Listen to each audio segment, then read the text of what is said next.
ये कहानी शुरू होती है रात में। रात के 11 बज रहे थे और शहर की सड़कों पर बिल्कुल सन्नाटा पसरा हुआ था। बारिश हो रही थी और बहुत ही ज़्यादा ठंडी हवा चल रही थी और इतनी ठंडी हवा चल रही थी कि शरीर के रोंगटे भी खड़े हो रहे थे। विजय एक ऑफिस में काम करता था और देर रात काम करने के बाद वह बस स्टैंड पे अपनी आखिरी बस का इंतजार कर रहा था। वह थका हुआ था और जल्द ही घर पहुंचना चाहता था। उसकी आंखों में नींद थी, लेकिन ठंडी हवा और बारिश के कारण वो सो नहीं पा रहा था। स्टैंड पर और कोई नहीं था। आसपास केवल सड़कों पर जलती बुझती स्ट्रीट लाइट और दूर से आती हुई गाड़ियों की आवाज़ें आ रही थी। तभी एक पुरानी बस बिल्कुल खराब हालत में उसके सामने आके रुकी। बस की खिड़कियों पर पानी के छींटे और धुंध जमी हुई थी, जिससे कुछ अंदर का दिखाई नहीं दे रहा था। विजय ने घड़ी देखी और सोचा वही आखिरी बस है जिसका उसे इंतजार था। विजय बिना ज़्यादा सोचे समझे बस में चढ़ गया। बस के अंदर कुछ अजीब सी बदबू आ रही थी। सीटें बहुत ही ज़्यादा पुरानी थी और उन पे धूल जमी हुई थी। ड्राइवर एक बहुत ही बूढ़ा आदमी था जिसकी आंखें बहुत ही अजीब और ठंडी लग रही थी। विजय ने उसकी ओर देखा, लेकिन वह चुपचाप आगे निकल गया और अपनी सीट देखने लगा। बस में बहुत ही कम लोग बैठे हुए थे, लेकिन कुछ गिने चुने यात्री जो बैठे हुए थे उन्होंने भी सिर झुकाए हुए था।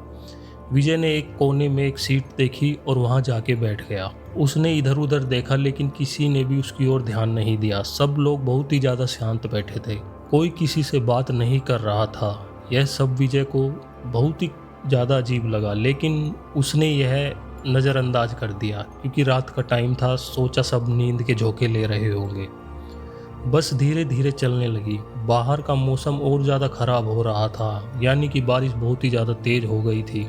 विजय ने सोचा शायद देर रात होने के कारण सब लोग चुपचाप बैठे हैं, और उसने भी अपनी आंखें बंद कर ली। कुछ समय बाद विजय को महसूस हुआ कि बस का माहौल अचानक से बदलने लगा है। हवा में बहुत ही ज़्यादा ठंडक बढ़ने लगी और बस के अंदर का तापमान अचानक से गिर गया। उसने अपनी जैकेट के बटन बंद कर दिए और इधर उधर देखने लगा। बाकी यात्री अब भी उसी की तरह चुपचाप बैठे थे, जैसे वो जिंदा ना होकर सिर्फ एक पुतले बैठे हुए हों। तभी बस में अचानक एक अजीब सी आवाज़ सुनाई दी, मानो किसी ने जोर से सिसकी ली हो।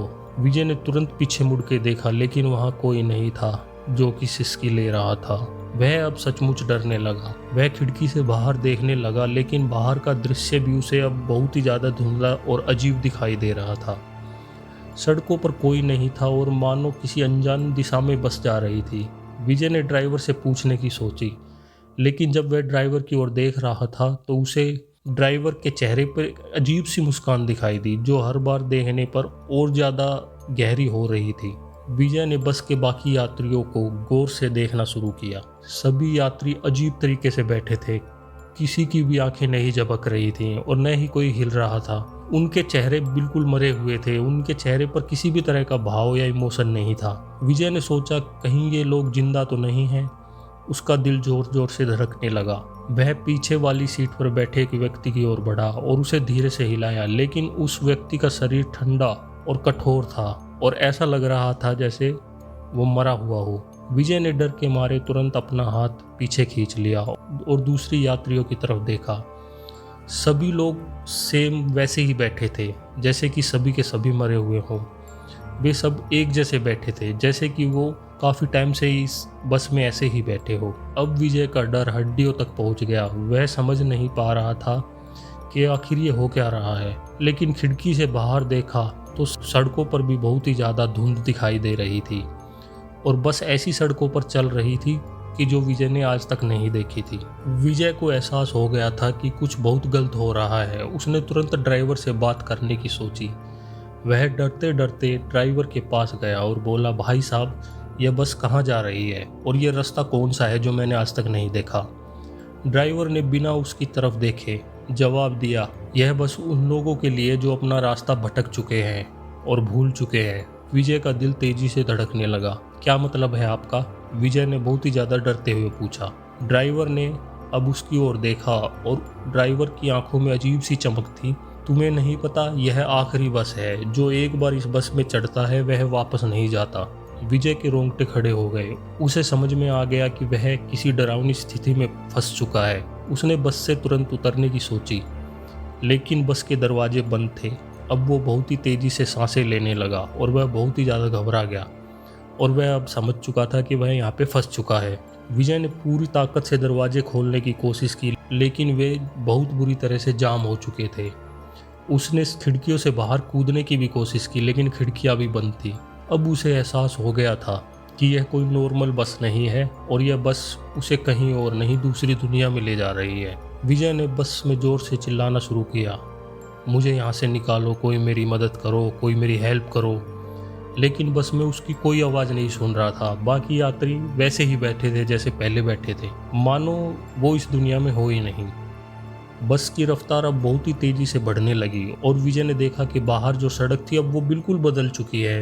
अब बस किसी सुनसान रास्तों पर चल रही थी, जहाँ पेड़ पौधे अजीब और डरावने दिख रहे थे और हवाओं में भी बहुत डरावनी सी आवाज़ें आ रही थी।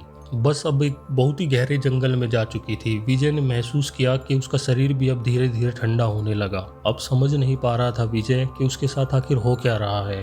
तभी बस अचानक बहुत ही जोर झटके के साथ रुक गई। ड्राइवर ने विजय की तरफ देखा और कहा, यह तुम्हारी मंजिल है।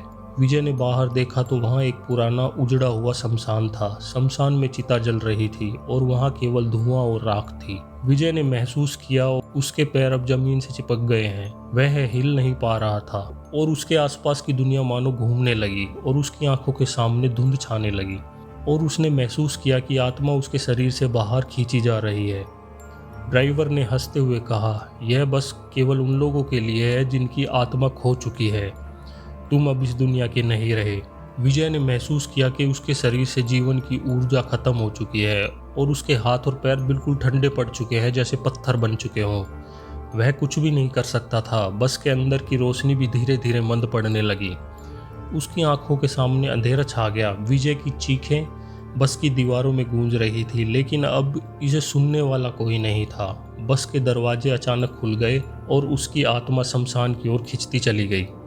विजय अब उन यात्रियों में शामिल हो चुका था जो उस बस में सदियों से फंसे हुए थे। यह कहानी एक रहस्यमय यात्रा की है, जिसमें एक साधारण व्यक्ति अनजानी ताकतों के वश में आके फंस जाता है और जिससे निकलना बहुत ही ज़्यादा मुश्किल हो जाता है।